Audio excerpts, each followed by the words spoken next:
গল্পটা খুব অদ্ভুত, কিছু রাগ অনুরাগে মা ছেলের এমন গল্প বলাই হয়নি। তো সব কাজ তুমি একা হাতে করতে, এখন নিজে কেন করো না তাহলে? তুই আমার ছেলে না আমার বাপ, আমায় শাসন করিস?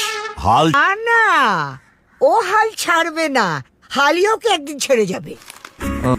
কি করো তুমি? আমি লিখি।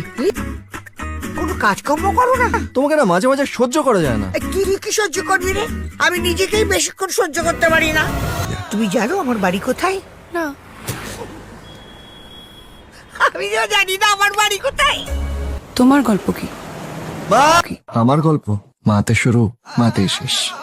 ওনার এই রোগটার নাম হচ্ছে অ্যান্টেরোগেট অ্যামনেশিয়া। একটা নির্দিষ্ট সময় পরিস্থিতি আচ্ছা হয়ে যায়।